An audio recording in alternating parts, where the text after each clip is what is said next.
Hey guys, welcome to the Hypertrophy Hub podcast. So this week I'm speaking to Miranda Card. So this is going to be a really interesting conversation. So my friend Miguel and I were doing a podcast the other day, and he told me about Miranda, and I was very intrigued because a lot of the topics that Miranda's very interested in are also some topics that I'm absolutely fascinated by, but I don't think I know that much about them.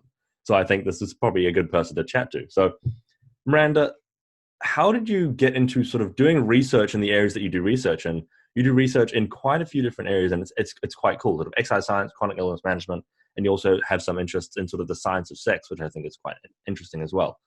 So, how did you get into all this, and then what was sort of that story of going into research, and why did research become the thing?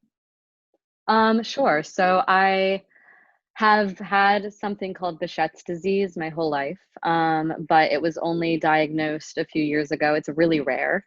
Um, and they had to go through a pretty long process of eliminating other things first. So it took a while. And when I was sort of going through that process, I was really having kind of a declining quality of life. I always had chronic pain, but it was getting worse and worse. And I had just started a master's in literature and critical writing.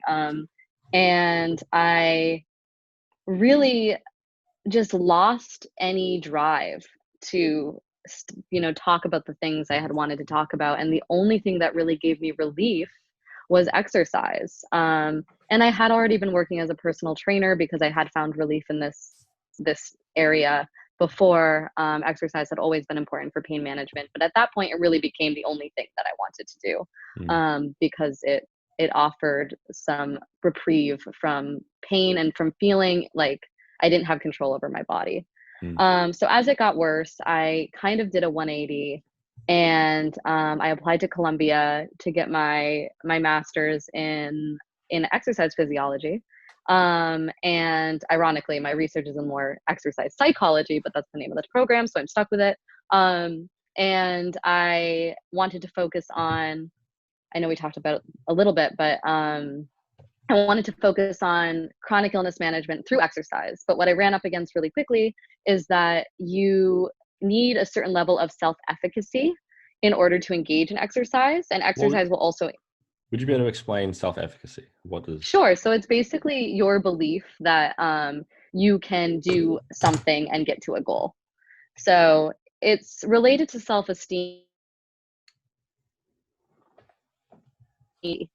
So it's really important to engage in exercise to have some kind of self-efficacy, like I believe that I can engage in this activity. I believe I can get to that goal. mm, Now it's bi-directional. So exercise will also improve self-efficacy, but first you got to get there. mm. So my research interests shifted pretty quickly to accommodate that barrier to entry. And now I mostly do research in different types of adherence to exercise protocols and the mechanisms behind it. And yeah, academia was always my plan. So it just sort of, Mm. I shifted focus once my symptoms started getting worse and my interest changed. Yeah, I can heavily relate to that because for myself, most people who listen probably know this. Like I've got scoliosis, blah blah blah, and like it's like I get a lot of chronic pain as well, and it's like it makes you feel like, oh no, I am a ticking time bomb. Like this is Totally. like it's not like I don't fear death. Like I fear like breakdown of my physical function. Like, and I think it kind of motivates you to be like, okay, what can I do like as a job? What will I Exactly. enjoy? Yes. It's like I don't I feel as though, and you can probably relate to this. It's like you begin to feel as though like, okay, I literally don't get a say in this. It's like, what can I do? And it's I don't know. It's confronting, but it's also like don't I wouldn't swap it out. Like I wouldn't be like it'd be cool to get rid of the chronic pain, but like I can't actually do that. So it's like No. it's you you sort of think like, okay, what kind of career do I want? And then you go for it based on like around there. And then also like Totally. in your case, it's like you could literally help people in similar situations to yourself. And yeah, I think the whole like issue of adherence is probably like the biggest issue in health. And I don't see I agree. like it's I don't know, I find it sometimes conflicting when we focus so much on a lot of this stuff that really is minutia. It doesn't matter. Totally. Exactly. Yeah, Yeah. Whether you're, doing back squats or goblet squats, from a health perspective doesn't exactly. really matter.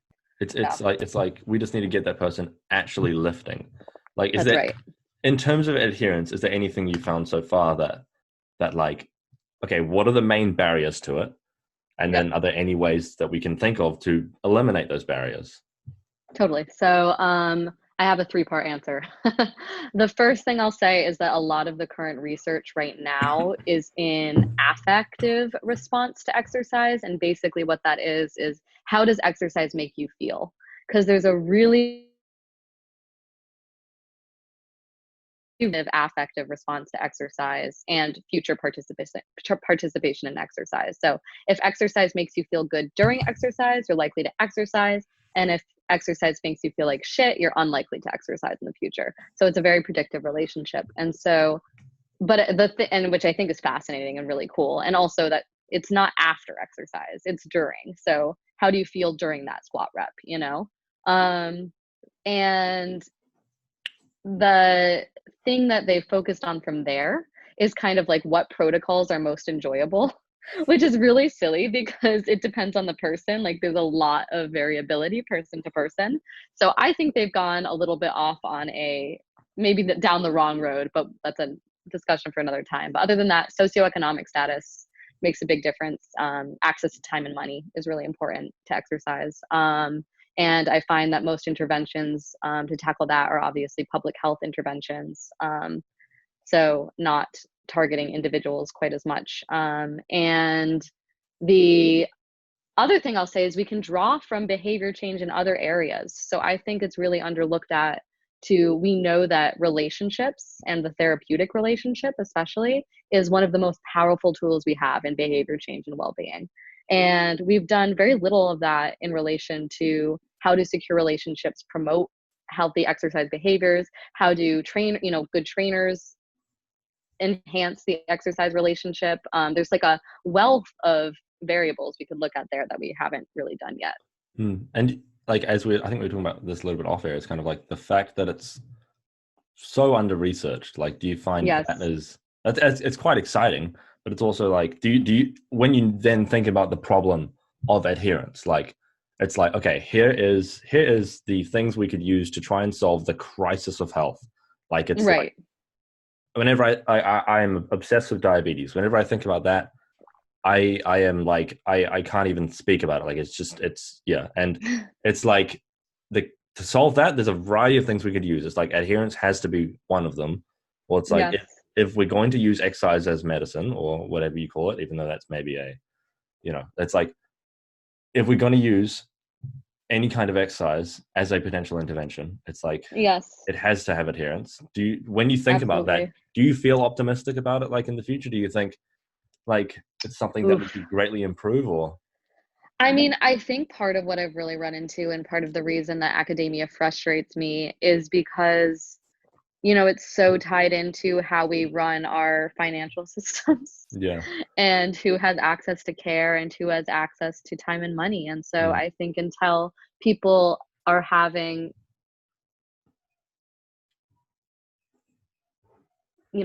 a little bat more wiggle room in terms of how they live their lives, and how much access to care they have, I think it's going to be really tough. I Mm. think, especially in in the US, in the middle of the country, I think it's going to be really hard. Mm. Where, you kind of have to get to a gym, or you need to, if you're a single mom and you have 3 kids and working 2 jobs, you're not going to exercise. So, I Yeah. mean, now I'm going kind of off, I know, but I'm cynical in that respect. Yeah. I do think there's a lot of exciting ways to help people who are eager and willing to exercise already and who have put aside the time. Yeah. And I think that's like, it's like, I don't know, there's this divide. Like, I'll talk to some of my friends right now, be like, if we talk about exercise, some of the way they'll talk about it, they'll be like, some of them will be like, yeah, of course I'm going to exercise. Like, it's a given, right? And then Right. others, it's like, there's nothing I feel as though I could possibly say to convince Yes, them to exercise. And totally. I don't know, like a lot of us who are like engrossed in exercise science, it's like, I love it. It's like, Yes, we can't even comprehend like we why can't, people and it's a want huge to do it. problem. We need Yeah. people like us to comprehend because, like, I think one intervention that I really want to try down the line is introducing fun movement. I don't even want to call it exercise over the Yeah. course of a few years to little kids. Yeah. And, not your traditional PE class, Yeah. and do that for a while and see if it doesn't, these aren't, not to athletes, Yeah. but just to normal kids. Mm. And I really, given the research that has been done, I think that could really be a powerful intervention for Mm. generations moving forward, because I think a lot of people are consider themselves exercise non-schematic. They are not active people. They Yeah. don't exercise. And getting past that, once that's part of their identity, is really fucking hard. Mm.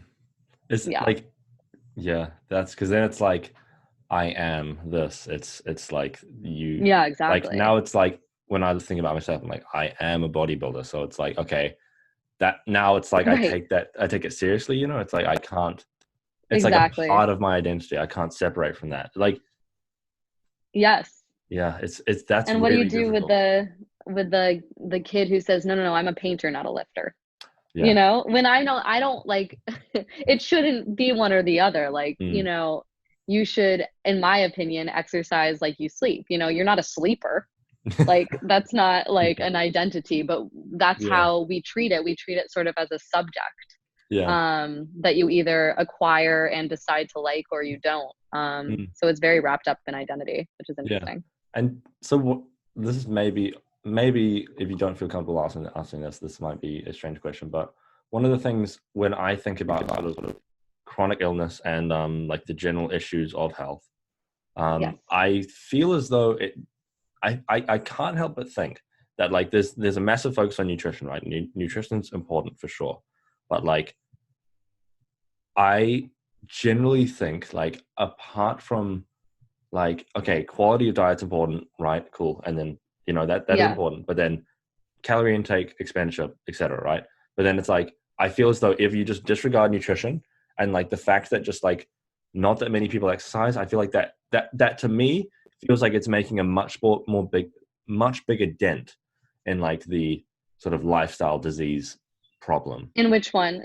You're saying exercise makes a big. I can't answer that because I know zero things about nutrition. I've just decided that that's something I'm not taking on because it's so complicated. Yeah.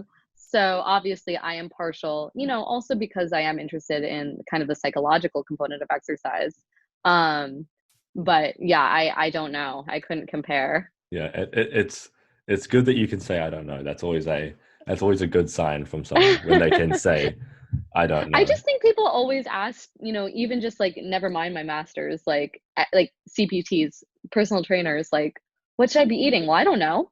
Like, it's not at all part of our cert, Mm. maybe a chapter, Yeah, well, I was but looking like I'm doing my graduate diploma it's like an undergrad diploma of like so I can do my masters. yes. And some of the nutrition like education that we've got, like I did my undergraduate degree in podiatry, so Okay. completely unrelated. Like, and then like the nutrition education that I've got in that degree, and now in this degree, I'm kind of like, okay, don't give any information about nutrition. Like the way I'll talk to some of my like classmates, I'm like, guys, like, yeah, I definitely agree. It's like there's nutrition is way more complex than people think it is. Like, okay, if you understand one part of it, you're gonna miss like 12 other parts. So it's just like, Exactly. I mean, that's the thing. When you look at people who are getting their PhDs in nutrition, like many of my friends are, yeah, like, their research area is so freaking tiny, yeah, like minute. And that's like, I mean, I think a lot of people don't really know that about people who get PhDs. They think, yeah. oh, she got it in psychology, then she knows everything about psychology, But it's like they probably examined, like, how did, therapeutic relationship impact, depression in HIV positive, and that's it. That's all they know.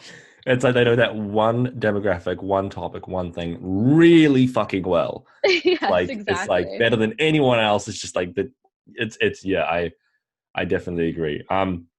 So one thing in terms of chronic illnesses and sort of all that, is there maybe it would be good to sort of outline, is there like definition of the diseases that you generally like think about when you're thinking about these? Is there a way you would define those, or a way you would sort of think these are the diseases that sit under the umbrella of the diseases that I want to think about? I mean, basically autoimmune diseases in general. I mean, when you're studying populations like I could not find enough subjects to just do a Bichette study. There's Right. like 20,000 of us total or something like In the that. world. Yeah. Wow. Something crazy, some crazy number like that. So it's just unlikely. So there's been a lot of work done on people with fibromyalgia, but we don't really know what that's about yet. I don't know if we don't know if it's autoimmune yet. But yeah, I guess I'd be interested to look at anyone with these types of autoimmune illnesses. Yeah. That's kind of but also, sometimes I really go more towards the chronic pain route, especially from a psychological perspective. I think, there's some populations that might be a little bigger under that umbrella as well. Yeah. Because that's definitely one of the areas where I look at chronic pain and I'm like, wow, like so many people have chronic pain. And I feel Lower like, back pain. It's yeah, all lower back pain. yeah. And it's just Yeah. like, oh, like I was looking at the research on, what was it? It was like lifting weights and then osteoarthritis, I believe it was osteoarthritis. And it was like comparing pain scores and like pain measures Yes. with lifting, without lifting. I was just like, holy shit, like that looks like a pretty good intervention for that. It's like, Yeah, and definitely. yeah, is there like, so like in terms of these things, is there any disease you found where like lifting weights or exercise is a bad idea? No. Okay, that's good. Honestly, no. Like, I mean, not that I can pull off the top of my head. I haven't like systematically gone through, but I think this is, my company is called Shape by Science, and people are always like, well, EMG studies aren't like, don't really, and I'm like, that's not what I'm talking about. Like, I think more people need to know who are in pain that moving is actually better than not moving. Yeah. Like, I don't even think that's been disseminated yet, So I think we Yeah. have so far to go in terms of, sharing with people what the science actually supports. I'm not even talking about, the experienced powerlifting versus the powerlifting studies, Yeah. So I think there's like a lot to be done in terms of education. Oh, For 100%. sure. Like when I'm in a few groups on Facebook, which is like a scoliosis sort of group. And like all the time I'll see people comment in there being like, hey guys, be careful, don't lift weights. Guys, be careful, don't exercise too hard. It's like, and most of these people aren't exercising at all. It's like, because they're so frightened to exercise. It's like, Totally. I don't know, it's just every disease I've ever come across, it's like, or every situation I've ever come across, it's like lifting weights seems to make it better by such a huge Definitely. degree. Or like even, I think I'm biased a lot towards lifting I weights. mean, so am I. But Yeah. it's like, I mean, I'm totally with you there. I mean, I also just think like impact sports, running is obviously one of the most popular forms of exercise. And I just yeah, think that, there's like a lot of ways that, lifting weights is safer. yeah. Well, like you look at But I injury think, rates, it's like, yeah, it's pretty crazy. I mean, even if you look at it on an Olympic level, like Olympic weightlifters have like the lowest injury rates, yeah. maybe second lowest. So anyway, but yes, we are both expressing our bias clearly. But I also think the reason that they need people like us who are biased is because there is a general bias towards thinking it's more dangerous to put a barbell on your back Yeah, yeah. than other And things. I get that. Like I kind of get where they're coming from. Like it's a big weight and like but it's like, And we don't do it. Like we don't go through life like loading a barbell onto our back. yeah, yeah, exactly. Like it's not like natural, or like it's not like, Right. but like running, it's like, to me, like, so I've been a distance runner in the past and now I lift weights. It's like, and I felt back then it had very little effect on my chronic pain. Like I felt as Yeah. though it made it worse. And it's just like, but I wasn't doing it that well. Like that's not Yes. really a comment on the efficacy of running as a mechanism for chronic pain, but it's more like, Right.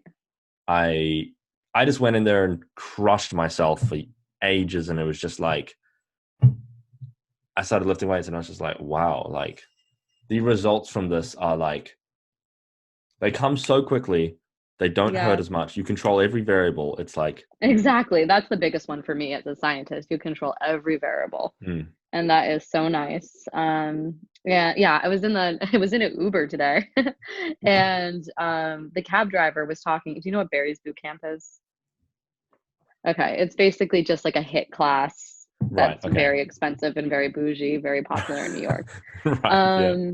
And he was like, I got to get back to Barry's boot camp. I, have been losing all my muscle, and it's just like, like, do people not yet know that this isn't going to God. build muscle? How is that possible? Because I'm so like in the lifting bubble, Yeah. like, or the exercise bubble in general. I mean, we don't Mm, have to tell people that, you know, doing push-ups from your knees for 30 reps is not going to get you where you want to be, and then getting on a treadmill for 10 minutes and alternating. Like, mm, but for most the population, you kind of do.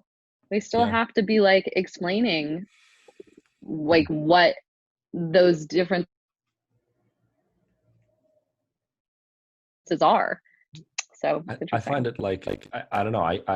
I wish I try to have as much sympathy as I can for the general population, but I definitely Me struggle. too. Like with Yeah. I mean, I have an easier time with the people and a less easy time with the people who are promoting yeah, no, I know what you mean. like promoting a type of exercise that won't get them to a Yeah, specific goal as a thing that will. yeah, Like yeah. if you want to go to a group fitness class because that's what you like and you just want to be getting your exercise, that's great. But Mm. don't label it as strength and length and tone and tell them they're going to, change their physique by going to do this Yeah. 45 minutes Pilates class. Mm. So I think I have less patience for the sellers of these products for sure. Yeah. No, I definitely feel the same. It's like it's just because like there's this thing called F45 in New Zealand. I'm probably gonna Yes, I know what it blank. is. Yeah, I'm I probably gonna have one blank that right near name my out. apartment. Yeah, it's and like the injury rates at them are so high, and Yes. it's just like okay, what's gonna deter people from exercising? Injuries. Injury. It's just like I don't know. I feel like it's like such an uphill battle, and I hate feeling pessimistic about it all, but it's like I do, and it's like Jesus, guys, just lift weights, please. Like, but I it's not know. that simple, right?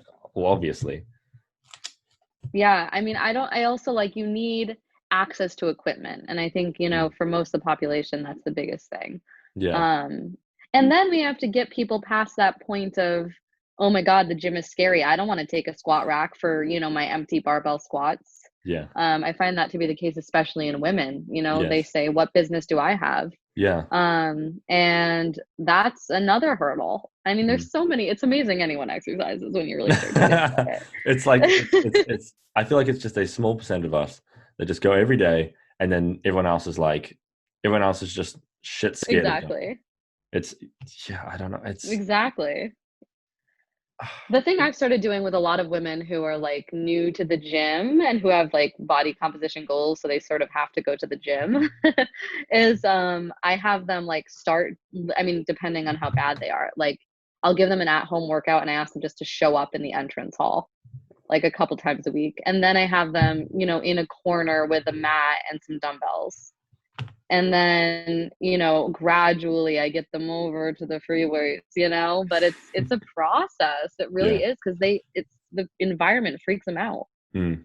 And that's the thing that makes me sort of sad. It's like the fact that it has to be like it's the I don't know, like the gym I guess still is an intimidating place. And it's unfortunate that it is, but it is. And it's like it would be nice if it wasn't, but I don't know what we can do to actually like Make it easier. yeah, like I guess it's maybe it's like I don't like the thing is I think about all these things on like the level of like okay population health right and then like when I think like okay how can we expand that out to the population it's so impossible it's like Yes. can we give every person a PT I don't know but like there's got to be I don't know there has to be some kind of solution to the problem I do think, otherwise like I said, I think we'd have a lot more success if we introduced kids to movement hmm, and all through their education process in a way that's fun and not horrible. yeah Like let's not give non-athletic kids dodgeballs. Like let's hmm, not do that. And I think that would be change everything. And then I do think eventually we're going to have to find a way to give people access to some kind of Yeah. facility. At least like, Maybe not a trainer, but yeah, access to a gym, yeah. you know? Have you heard of Jump Jam? No. No, it's this might be a New Zealand thing. It's like actually, effectively, it's like so all throughout my schooling, like from 5 years old to maybe 12 or something, you once a week or something, you would go to this like you go to the school hall or whatever, and they'd play music, and you would all sit there and like do this. It's like Zumba. It's like Yeah. you and for the first few times we were all like, oh fuck this, I don't want to do this. Or you didn't swear when you were 5, but like, Yeah. and then I don't know, maybe it could be something and like something to look at because we did actually really enjoy it, and I Yeah, think it's that's the still a thing in New key. Zealand. Like, It's like a huge thing. And and make it not intimidating. I was just talking yeah, to what my advisor, who was a former president of the ACSM, so she knows her stuff. And she was talking about how one thing that they did in hospitals is they had a group like aerobic instructors come in like really frumpy clothing and like screw up the moves a lot. And it actually got more women to participate. So like don't create an intimidating environment where you're comparing yourself negatively to the people you see as like the people in that group, right. you know? Do you mean by frumpy? Like they didn't try to make themselves look like super fit and like super healthy? Right, exactly. They came in like Wow. sweatshirts and like a messy bun and like, not super lean instructors. Yeah. And like I said, Wow. they had them like mess up the moves. That's really smart. Because I remember like Yeah, if I take my like friends to the gym, I'll deliberately make sure like, you can make yourself look better or worse in the gym depending on what you wear. And like right. I would deliberately make sure I was wearing things that weren't as intimidating so they felt better. And I found that usually had a better response because it's like if I'm sitting there like with a pump looking super jacked and they're just like, how do I lift this dumbbell? It's like, Right, exactly. It's not good. Like, I think trainers are, I mean, it's hard because we want to sell. I'm guilty of this. I sell sessions and I sell programs from posting pictures of my abs, right? yeah, And but the flip side of that is like I show up in an environment and I say I'm someone who is helping people to show up, but then we have to think of all the components yeah. if we want to take it seriously. Well, I don't know because Um, it is like, is it? It's really difficult because it's like, okay, I've thought about this a lot. Like, is it? And I don't know if it's a negative thing to post pictures like flexing on the ground with a ugh, pump and good lighting. It's like I don't know because it's like if your goal yeah. is then to then say, but I'm giving out good information. Here's the thing. Here's what because I also have thought this is like one of my favorite things to think about. Um, Here's what I have come to. It can be extrinsically motivating.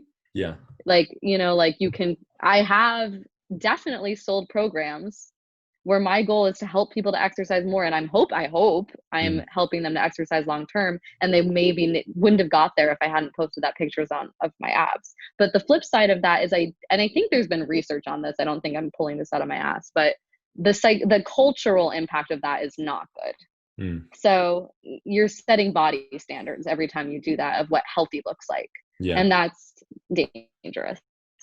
And, it does impact people's, especially for, I mean, I don't want to say especially for women, but I've noticed it yeah, most in women is, yeah. No, it we live in definitely. yeah. I would agree. Yeah, it's like well, even for myself, right? Like what I now deem normal is way skewed. Like Yes. I think for bodybuilding, I had pretty good genetics, like to respond to it. Like I'm not like Mike O'Hearn, right? Obviously, like I weigh 70 kilos, right? But it's like I, when I look at like my physique now and I compare it to like, if I look at like a picture where I look my best because it's like good lighting, pump, etc. And I compare it to how I look in the mirror normally, I'm like, what the fuck? And it's Yeah, like totally. there's and I look at normal dudes and I'm like, whoa, where's your muscle? Like it's Yeah, it's it's it's shifted my perception of what is normal by such totally. a Oh, massive degree.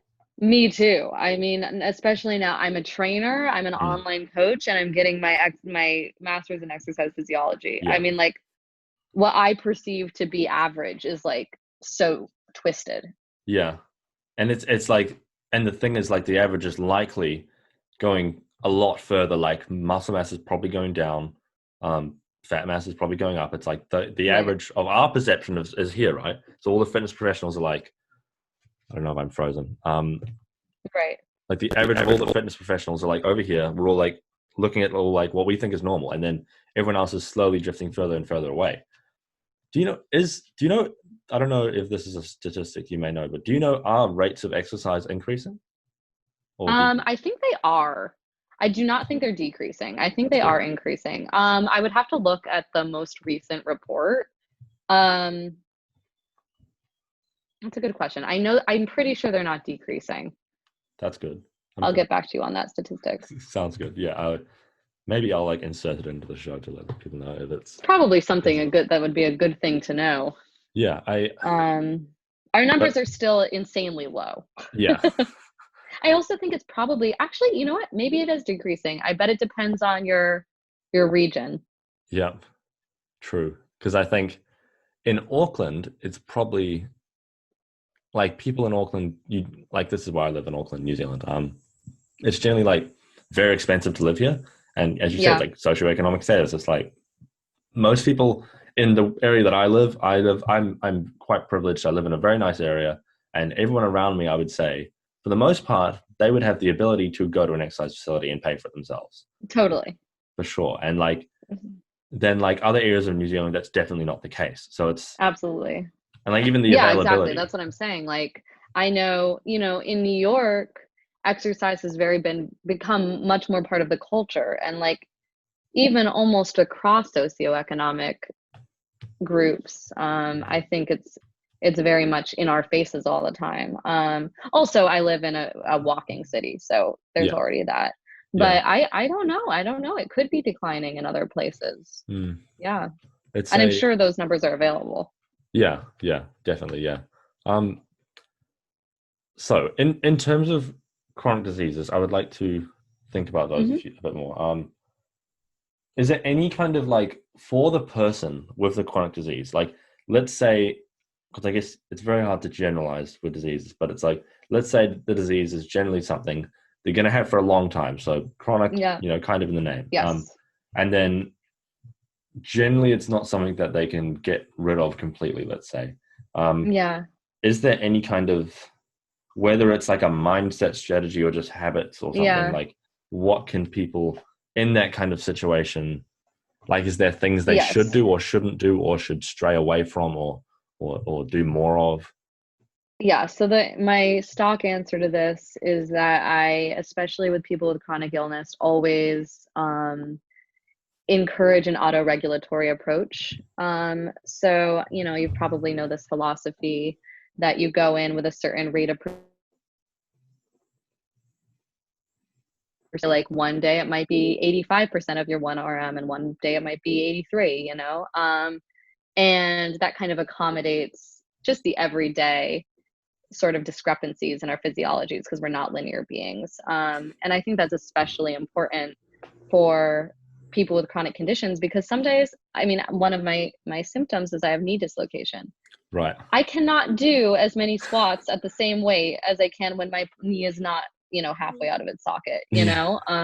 So, but I do go in like, maybe it's going to be an empty barbell that day. Is But, it and I wait, all, sorry, I think it's completely frozen. 1 second.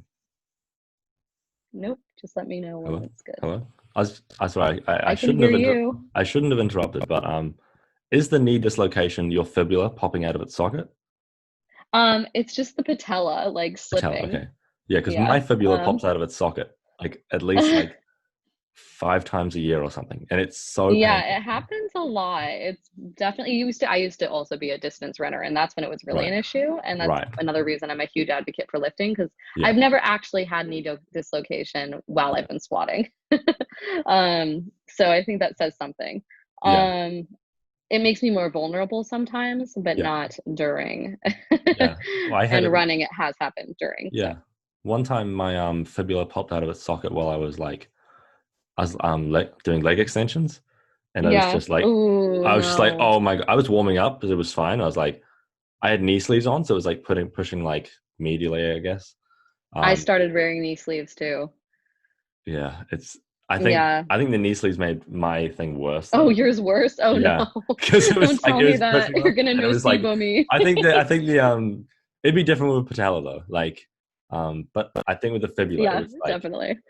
oh geez. But sorry, Yeah. I completely interrupted you. I've been trying not to. No, no, I'm glad we are kindred spirits.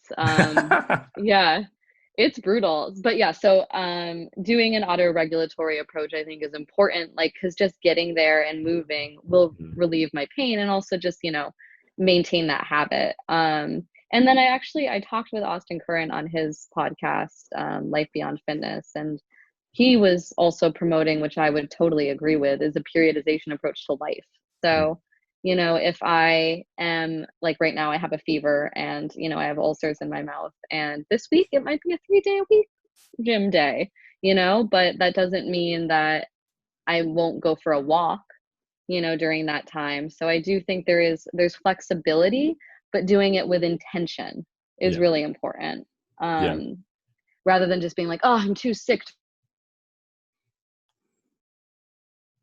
to work out, being like, I am, taking a lighter week yeah. rather. Yeah, I Yeah. really like that philosophy. Like, I think I heard you talk about that. It might have been on Austin's podcast or somewhere else. The sort of auto-regulatory approach to, like, I guess exercise. It's like, to me that I think like that was Zach and runs. Miguel's. We Yeah, talked that about might have that. been it. Yeah. Yeah, like it to me that was like, wow, that's exactly what it is. Because it's like some weeks it's like, yeah, no, I can't do anything, or like it's Totally. like I'll do anything and I'll be like, no, this is just gonna make things worse. And Definitely. it's yeah, it's really like we in exercise science we have this like really rigid structure of like, here's your 6 week mesocycle, you taper things up over that 6 weeks, but it's like, what if 4 weeks and your back hurts? Like Right. sometimes I'll just be sitting there and I'll just be like, ow, my back, and then I'm Totally. done for the day. It's like It's like, nope, I will not be peaking this week. not a chance. No, Right. it's And I think it's important to, like, work with that and consider it, like, I think a big part of that is like considering it part of the process. yeah, People say this about rehab too. Like, take it away from your usual goals and make it a goal in itself and make it part of the process. yeah, And because yeah, so then if you're rehabbing your low back, and you're deadlifting, but you're accommodating that, your goal is really to, okay, I'm exploring this movement and, using it as a treatment for my pain, and my goal is to alleviate this pain. yeah, So, it is a mindset thing too, like yeah. you were saying at the beginning of this. 100%. Like it's like the way I structured last mesocycle is like I literally set out with a goal. I'm like, this goal is just reduce chronic pain. And it's worked Right. so well because I just Totally. everything I did was like, okay, how will this like the goal is like achieve hypertrophy with reduced chronic pain. It was like, wow, like just focusing I on love it more. that. It's like I used to go to bed like most nights, like staying up for like 30 minutes to an hour just because I'm like, ow, this hurts to sleep. And now it's like, Totally. I just sleep like that. It's fantastic. And it's literally It's just from like, amazing. yeah. Is there anything you find in terms of like programming? Like, because like, for instance, in progression over a mesocycle, right? For hypertrophy, Yes. sometimes some people will go with the sort of, okay, always train to failure, or you have the 3 to 4 reps in reserve, and then you go all the way Right. down to 1 to 0, right? And then, I I definitely don't encourage training to failure for people's chronic illness, like, ever, because we do know that very intense training will compromise your immune system. So I yeah, just think because it's just one approach of many, I yeah, just don't think it's necessary to take that approach if you yeah, are dealing with a chronic condition. yeah. And Sorry, I I think, interrupted you. no, Continue. no, no, no worries. And it's like, I think it's like, with like say for instance the conditions I would think about more is like joint conditions or like scoliosis and stuff. It's like again not training to failure would be a very good idea because it's like, okay, what are you doing when you train to failure? You're basically taking tissues as close as you can to like Right. failure. It's like you're taking them Right. as far as you can take them. It's like Yes.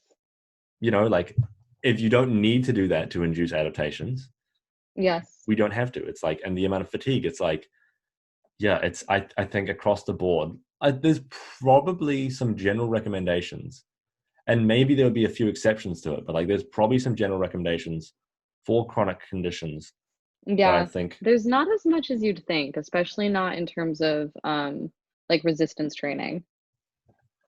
Yeah, I reckon I there's what? some that could be like, for instance, train submaximally, or like Right, train within like like the things you said is like auto regulate and like train right, submaximally. It's totally. like it would be cool if that was like, Oh, it would be cool if it was. Yes, definitely. Oh, I just meant it doesn't exist yet. no, yeah, Yeah, no, it would be great. I mean, that would be, I leave that to the physiologists because, but yeah, we definitely need more of that. But first, we need doctors to stop telling people to stop exercising every time their shoulder hurts. Like, yeah. it's baffling to me. What? It's just like, okay, have you read any research on it? Like, I mean, no, they what? haven't. Not It's just since like the like 80s. that baffles me. Like I my had a surgery last year and I had 3 months of recovery. She told me no lifting the entire time. yeah. Like just kind of in case, but I just think like how did you come up with that 3 month number Yeah. in your head, first of all, and second of all, have you weighed the risk benefits of me Mm. literally not touching a weight for 3 months? Mm. I don't Especially know. if you I don't already know lift what the weights. protocol is exactly. Yeah, I'm already conditioned to it. I've already used to the stimuli. Yeah. Yeah. Like if I just stopped lifting weights, if I when I had my surgery, it was like 2012. I was like 12. I didn't lift weights, and then Yeah. that's not saying that kids shouldn't lift weights, by the way, for people listening. But it's like, I don't know. I didn't do anything for like a year. They were like, don't do. They were basically like, don't do any exercise at all. And like, okay, it was a Yes, that's what I'm spine telling surgery, you. so it's like, Right. but So it's just that's like, a little okay, bit. there's like, okay, what about like an ab exercise where I'm just like lying on the floor, moving one leg? Like, come on, Yes. like something surely could work. It just feels I'm taking like you on a little adventure. Sorry. this is Yes, fine. definitely. I I think that there's like they don't even think about Yeah, it, ability just in case, and they don't really want to look at the research that's available. yeah. In terms of like recommendations, would maybe this could be just something to us to sort of thought experiment about. Like, would the in terms of recommendations, I would be comfortable giving. I would say like for people with chronic conditions, but I get like Mhm. it is like that's a very sketchy sketchy Right, slope, totally. because it's like which condition, Right.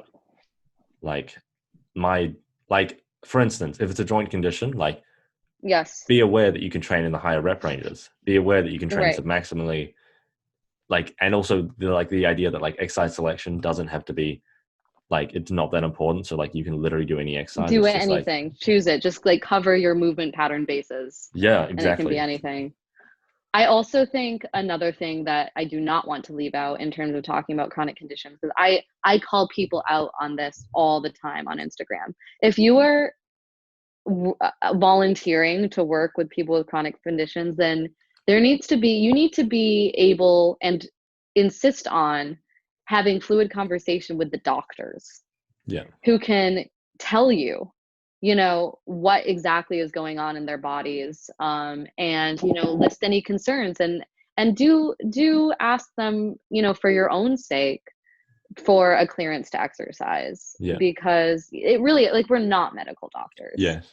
and we I think in a lot of cases they'll get that clearance, and the doctors may or may not be helpful in guiding your protocol, but at least then you're covering your bases, and you're not assuming things that you might not. Yeah. Yeah. That is very, very true. It's like I have a lot of people apply for my coaching who have scoliosis, and I Hmm. like so far I've said yes to one of them, and it's like Yeah. just because it's like the things that I think they're commonly expecting me to do are more along the lines of solving their scoliosis, and it's like Yes. I don't.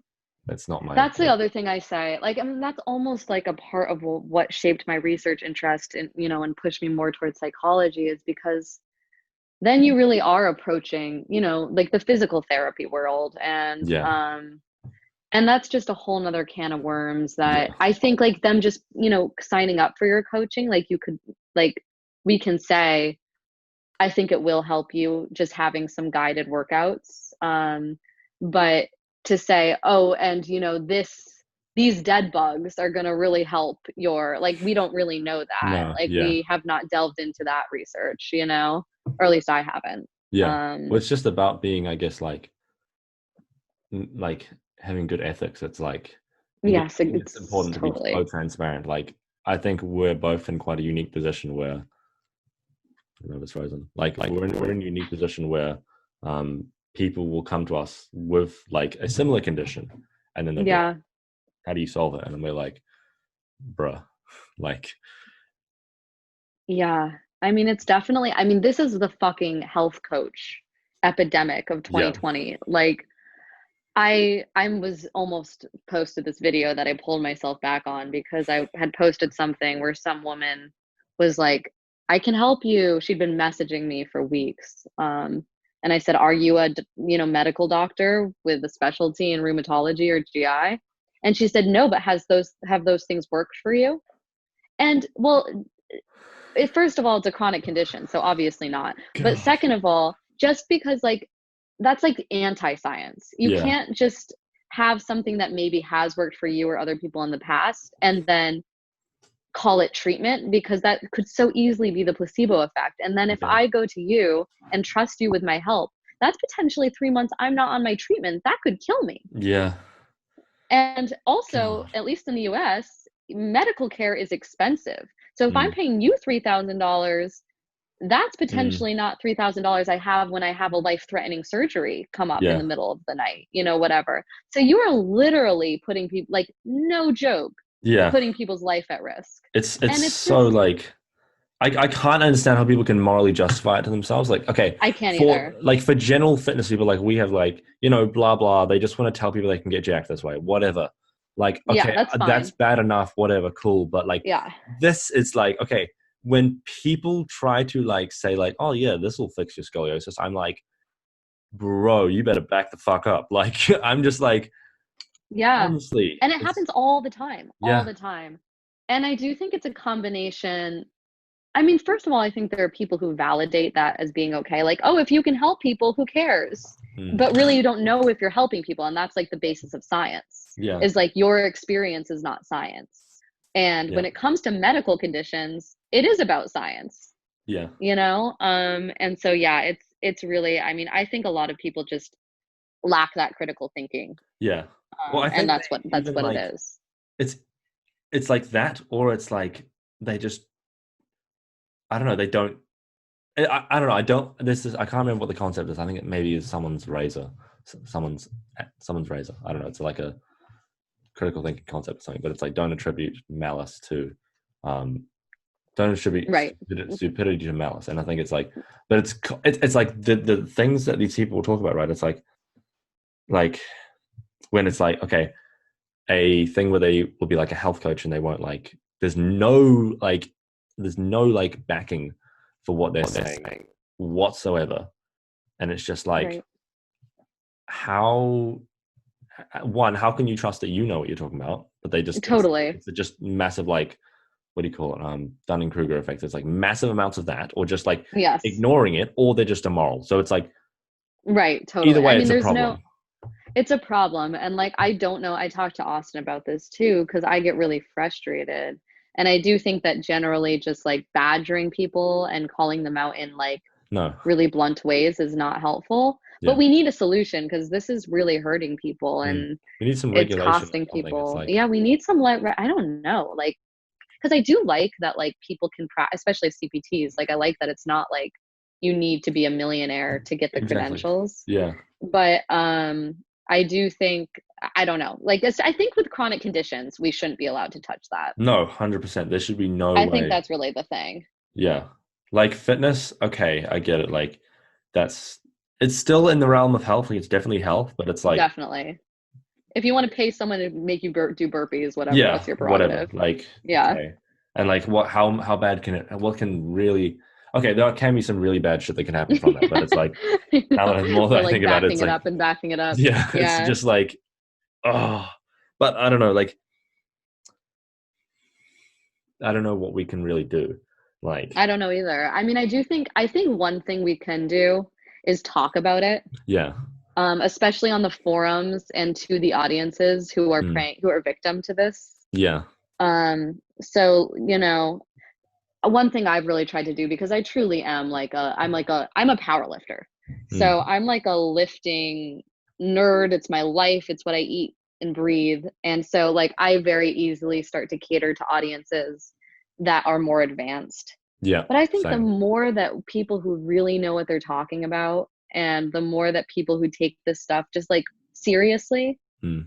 um, can can shape their message to at least just a little bit of their message. It doesn't have to be their whole thing, but a little bit cater to a less advanced audience. I Yeah. think that's a huge service that you're Yeah. doing. I've been trying to do that Yeah, recently because it's like I realized like all my posts have been about like, okay, here's the potential like application of the second mechanism of hypertrophy, and people are just like, the what? fuck does I that don't even mean? know what Yeah, or like, hypertrophy means. yeah, it's Yeah, just like, and it's like, it's just so specific and theoretical, and like, it's like, and then I made a post yesterday. I was like deliberately trying to make it the most like, what are some seriously simple rules for hypertrophy that anyone can understand? And it was just like, totally. here's the rep range that works. You can work submaximally. Exercise selection isn't that important. Blah blah blah. And it was just like, and it got a good response. And it's just like, Totally. I think we're always trying to Exactly. like impress our peers or like our smart colleagues. Absolutely. It's like, I mean, we also just forget. At least yeah, in my case, like I yeah, just forget that we're not all on the same like again with the shape by science thing, it's like mm, I'm really speaking to women who are like the fucking Kayla Itsinas thing, like who do you not know who this is? The is it? Bikini Body Guide.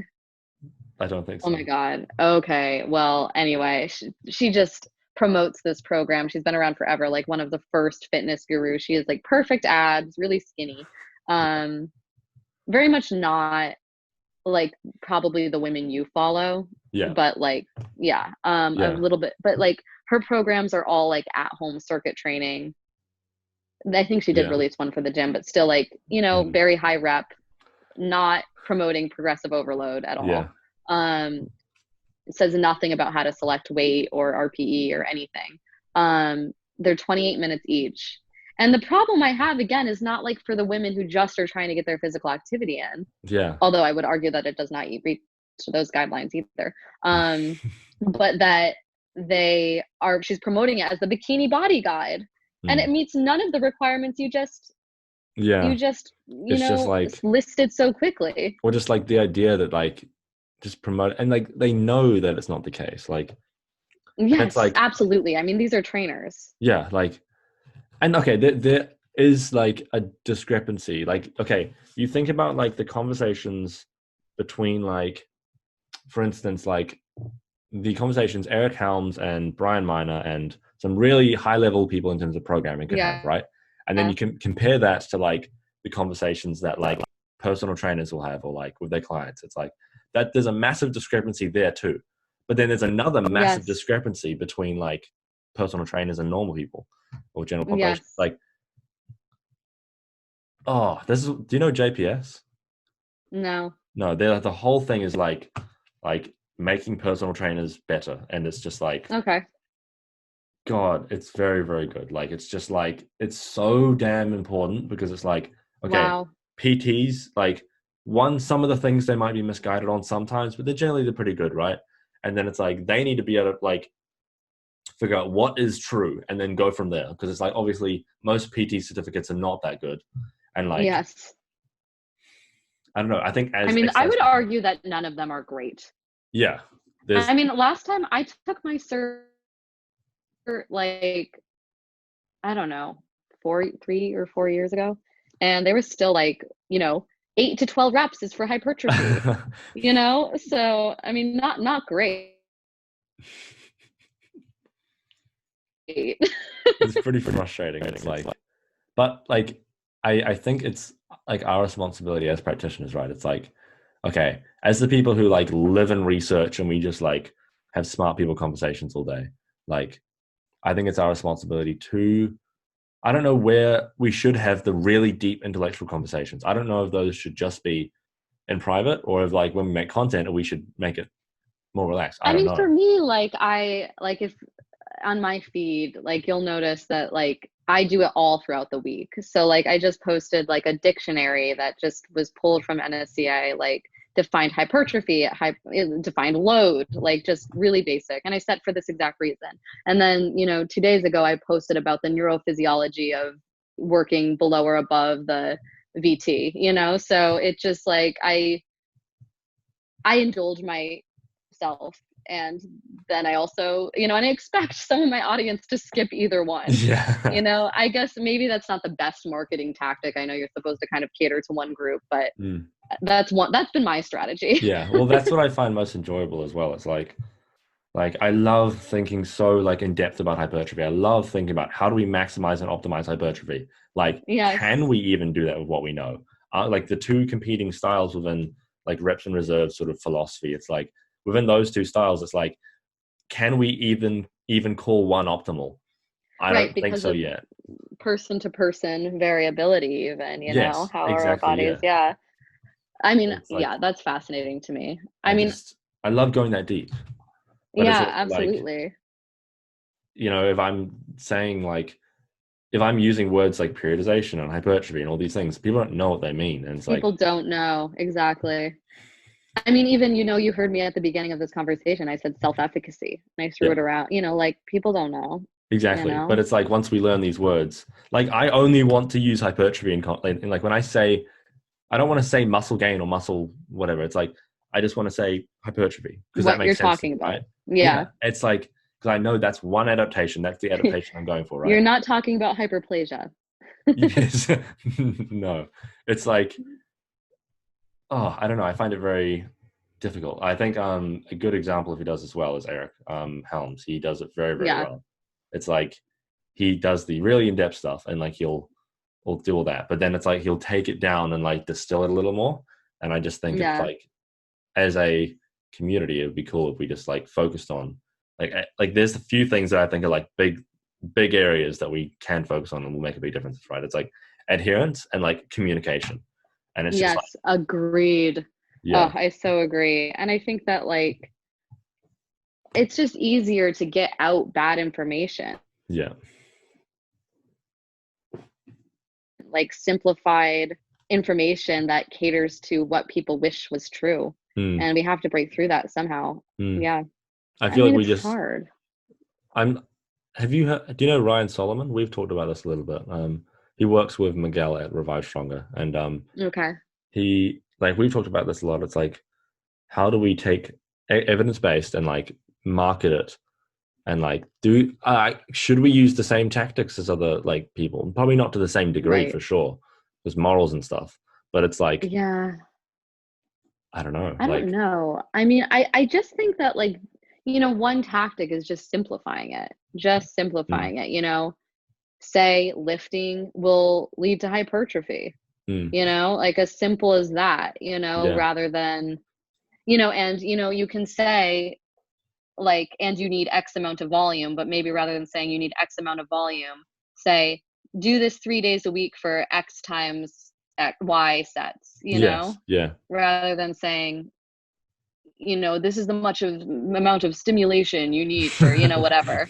Um, yeah. So I don't know. I've been thinking a lot about this too, like translating and making it feel fun for people. Like, yeah, oh, this is a workout I can go and do right now that will lead me to this goal. yes, The end. yeah. Instead Yeah. of being like, make sure you like don't get too much fatigue, so then we can like periodize blah blah blah. It's like, yeah, I, I'm, I think I'm going to continue to think about this conversation for quite a while and think about the issues that we've kind of talked about and Me um, too. like, yeah, it's like those two things, adherence and communication. It's just like, geez, if Communication. we can solve those, it's like, wow, like we can really Totally. make a dent. Uh, Yeah. Absolutely. yeah. So should we end this off here? So if Sounds people great. if people want to find you, where can they Yep. go? You have coaching. Where can they go to get that? Yeah. So I'm Miranda L Card on Instagram, card like birthday card. And yeah, just email me at Shaped by Science. That's my company. My email is on my Instagram. So if you're interested, I do online coaching and that's my job. And that's pretty much it about me.